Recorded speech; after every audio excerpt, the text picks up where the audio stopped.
किसान भाइयों राम राम। मैं हूँ राम के किसान में आपका बहुत बहुत स्वागत है। किसान भाइयों, आज मैं एक और जानकारी के साथ आपके समक्ष उपस्थित हुई हूँ। आज हम स्वीट कॉर्न मक्का की खेती के बारे में पूरी जानकारी देंगे। जानकारी शुरू करने से पहले आप अपने इस चैनल को ज़रूर सब्सक्राइब करें और बेल आइकन भी दबाएं। चलिए वीडियो को शुरू करते हैं। मीठा मक्का स्वीट कॉर्न खेती कर कमा सकते हैं अच्छा लाभ। यह मीठा और स्वादिष्ट एक विशेष प्रकार का मक्का है जिसका दाना अधिक मीठा होता है। इसे सब्जी और अनेक तरह के पकवान जैसे sweet corn cake, sweet corn cream, style इत्यादि बनाने में भी प्रयोग किया जाता है। हरा भुट्टा तोड़ने के तुरंत बाद हरे पौधे को काटकर चारे के रूप में उपयोग में लाया जा सकता है।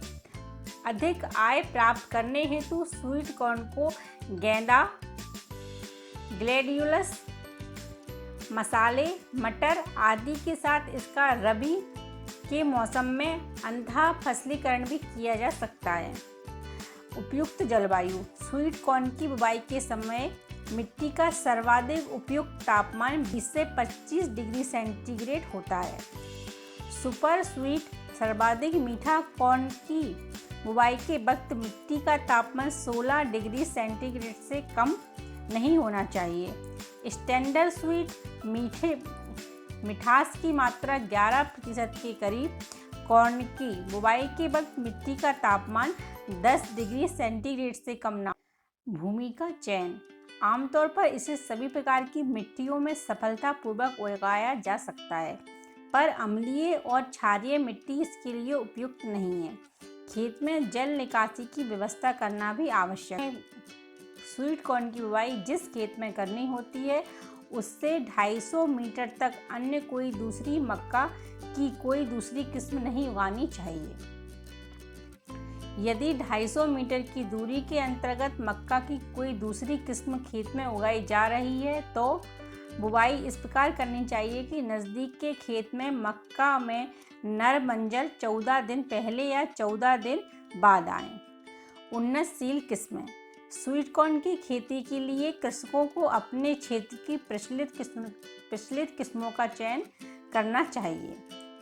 भारत में स्वीट कॉर्न की कुछ प्रचलित किस्में इस प्रकार हैं, जैसे किस्में माधुरी, प्रिया, अल्मोड़ा स्वीट कॉर्न, बिन ऑरेंज स्वीट कॉर्न, HSC1 और सिंजेटा सुगर N75 आदि प्रमुख हैं। अनुमोदित क्षेत्र खरीफ संपूर्ण भारत और रबी प्रायद्वीपीय भारत में उगाया जा सकता है।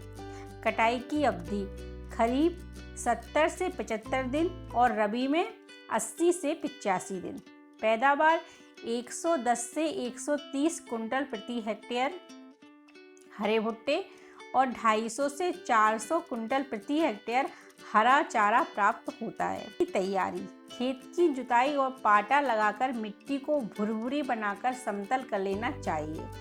बुवाई के 20 दिन पहले लगभग 10 से 15 टन सड़ी हुई गोबर की खाद प्रति हेक्टेयर खेत में डालकर मिला देना चाहिए। बुवाई का समय उत्तरी भारत में खरीफ में जून से जुलाई और रबी में 25 अक्टूबर से 15 नवंबर तक बुवाई की जानी चाहिए। प्रायद्वीपीय भारत में साल भर बुवाई की जा सकती है। बीज की मात्रा सामान्य मिठास वाली स्टैंडर्ड स्वीट किस्मों के लिए 9 से 10 ग्राम प्रति हेक्टेयर पर्याप्त रहता है। अधिक मिठास वाली सुपर स्वीट किस्मों के लिए 6 से 7 किलोग्राम प्रति हेक्टेयर की दर से बीज देना चाहिए। पत्तियों एवं पौधों की दूरी स्वीट कॉर्न की बुवाई 60 × 25 या 75 × 20 सेंटीमीटर की दूरी रखकर करें, यानी कि 60 से 75 सेंटीमीटर कतारों की बीच की दूरी तथा 20 से 25 सेंटीमीटर पौधे के बीच की दूरी रखें। पौधे की संख्या उपयुक्त पौधे की संख्या 66 से 67 हजार प्रति हेक्टेयर होनी चाहिए। बीज उपचार बीज जनित और मिट्टी जनित रोगों से बचाव के लिए बीज को थायरम 4 ग्राम प्रति किलोग्राम बीज की दर से उपचारित करना चाहिए। तना छेदक से बचाव के लिए फिप्रोनिल 6 मिलीलीटर प्रति किलोग्राम बीज की दर से उपचारित करना चाहिए। बुवाई का तरीका। बीज कतारों में और मेड़ों पर बोने चाहिए। स्वीट कॉर्न की सभी किस्मों के बीज की बुवाई 2 से 3 सेंटीमीटर की गहराई पर की जानी चाहिए, परंतु अधिक मिठास सुपर स्वीट वाली किस्मों को 2 सेंटीमीटर की गहराई पर बुवाई करें। आरंभ में प्रत्येक वांछित स्थानों पर 2 बीज डालें तथा गर्मी में अंकुरण के 10 दिन एवं सर्दी में 15 से 20 दिन के बाद प्रत्येक वांछित स्थानों पर एक पौधा ही रहने दें। उर्वरक प्रबंधन। उर्वरकों का प्रयोग मिट्टी की जांच के आधार पर करना चाहिए। अधिक उत्पादन प्राप्त करने के लिए 1 हेक्टेयर खेत में 150 से 170 किलोग्राम नाइट्रोजन, 60 से 80 किलोग्राम फास्फोरस और 60 से 80 किलोग्राम पोटाश डालनी चाहिए। खेत में जिंक की कमी होने पर 25 किलोग्राम जिंक सल्फेट डालना चाहिए। फास्फोरस, पोटाश, जिंक सल्फेट की संपूर्ण मात्रा बुवाई के समय खेत में डालनी चाहिए। नाइट्रोजन को 5 भागों में बांटकर निम्न अवस्थाओं में दर्शाई मात्रा के अनुसार प्रयोग करना चाहिए, जैसे 10% नाइट्रोजन बुवाई के समय, 20% नाइट्रोजन 4 से 5 पत्तों की अवस्था पर, 30% नाइट्रोजन 8 पत्तों की अवस्था पर, 30% नाइट्रोजन पुष्पन की अवस्था पर, 10% नाइट्रोजन भुट्टे की दूध वाली अवस्था के ठीक पहले और उर्वरक को बीज के 7 से 8 सेंटीमीटर के करीब डालना चाहिए। खरपतवार प्रबंधन। चौड़ी पत्ती वाली खरपतवार और अन्य खरपतवार को नियंत्रित करने के लिए एंट्राजिन 1 से 1.5 किलोग्राम AI को 500 से 600 लीटर पानी में घोलकर 1 हेक्टेयर के खेत में बुवाई के तुरंत बाद लेकिन अंकुरण से पहले छिड़काव करना चाहिए। जल प्रबंधन। हल्की मिट्टी में 7 से 8 सिंचाई एवं भारी मिट्टी में 4 से 5 सिंचाई की जरूरत पड़ती है। हल्की सिंचाई करनी चाहिए। पौधे के पुष्पन और दाना भराव के समय सिंचाई अवश्य करनी चाहिए। सर्दी में 15 दिसंबर से 15 फरवरी तक जमीन में नमी रहनी चाहिए। कीट प्रबंधन। तना छेदक प्रमुख हानिकारक कीट है। इसे नियंत्रित करने के लिए पौधा जमने के 10 दिन के बाद 85% वेटेबल पाउडर वाला कार्बेलिल का 2.5 ग्राम प्रति लीटर पानी में घोलकर पौधे के ऊपरी भाग पर छिड़काव करना चाहिए। अंतर्वर्तीय फसलें। सर्दी में स्वीट कॉर्न के साथ गेंदा, ग्लेडियोलस, मसाले, मटर, गोभी, पालक, धनिया इत्यादि सफलतापूर्वक उगाए जा सकते हैं। स्वीट कॉर्न को मेड़ के दक्षिणी भाग में एवं अंतर्वर्तीय फसल को मेड़ के उत्तरी भाग में लगाना चाहिए। स्वीट कॉर्न के लिए पंक्ति से पंक्ति की दूरी अंतर्वर्तीय फसल की स्थिति में 75 सेंटीमीटर रखनी चाहिए। अंतर्वर्तीय फसलों की खेती शहर के आसपास वाले क्षेत्रों के लिए उपयुक्त है। फसल कटाई। बीज के अंकुरण के लगभग 45 दिनों के बाद नर मंजर आती है एवं 2 से 3 दिनों बाद मादा मंजर आती है।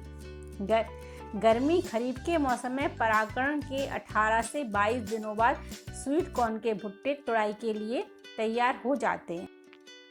सर्दी के मौसम में परागण 25 से 30 दिनों के बाद भुट्टे की तुड़ाई की जा सकती है। इस अवस्था की पहचान भुट्टे के ऊपरी भाग यानी सिल्क के सूखने से की जा सकती है, या इस अवस्था में भुट्टे को नाखून से दबाने पर दूध जैसा तरल पदार्थ निकलने लगता है। हरे भुट्टे को तोड़ने के बाद बचे हुए हरे पौधे को चारे में इस्तेमाल करना चाहिए। भुट्टे की तुड़ाई सुबह या शाम को करनी चाहिए। कटाई उपरांत प्रबंधन। भुट्टे को तुड़ाई के ठीक बाद संसाधन इकाई या मंडी में पहुंचा देना चाहिए। भुट्टे को ढेर लगाकर नहीं रखना चाहिए, बल्कि इसे लकड़ी के डिब्बे या कार्टून आदि में रखना चाहिए। कमरे के तापमान पर 24 घंटे के अंदर स्वीट कॉर्न के भुट्टे का 50% या उससे अधिक शुगर दूसरे रूप में बदल जाता है, इसलिए उसे हाइड्रोक्लोनिंग या पैकेजिंग करके कोल्ड स्टोरेज में रखा जाता है। भुट्टे को एक जगह से दूसरी जगह ले जाने में भी बर्फ़ की मदद से ठंडा करके रखना चाहिए या रेफ्रिजरेटर ट्रक का उपयोग करना चाहिए। भुट्टे को प्लास्टिक के ट्रे में रखकर ले जाना चाहिए। आर्थिक फ़ायदा, किसान भाई इस फसल में विपणन की स्थिति में अच्छा लाभ अर्जित कर सकते हैं। अंतर्वर्तीय फसलों से बोनस के रूप में भी लाभ प्राप्त होता है, जिससे शुद्ध लाभ में बढ़ोतरी होती है। उपरोक्त का सार, किसान भाइयों इस फसल से आप अच्छा लाभ कमा सकते हैं। बाजार में अच्छे दाम पर बेचा जा सकता है और दिन प्रतिदिन इसकी मांग बढ़ती जा रही है। स्वीट कॉर्न की किस्में सामान्य मक्का से भिन्न होती हैं। इसकी खेती सामान्य मक्का की तरह होती है, परंतु बुवाई के वक्त मिट्टी का तापमान सुपर स्वीट कॉर्न की किस्मों के लिए 16 डिग्री सेंटीग्रेड और स्टैंडर्ड स्वीट कॉर्न की किस्मों के लिए 10 डिग्री सेंटीग्रेड से कम नहीं होना चाहिए। इसे हरे भुट्टे की अवस्था में जब भुट्टे को दबाने पर दूध जैसा तरल पदार्थ निकलने लगे में तुड़ाई की जा सकती है। हरे भुट्टे को तुड़ाई के ठीक बाद बाजार, मंडी या प्रोसेसिंग यूनिट या कोल्ड स्टोरेज में पहुंचा देना चाहिए। जानकारी कैसी लगी हमें कमेंट करके बताएं और साथ साथ हमारे चैनल को सब्सक्राइब करें और बेल आइकन दबाएं। के लिए बहुत बहुत धन्यवाद।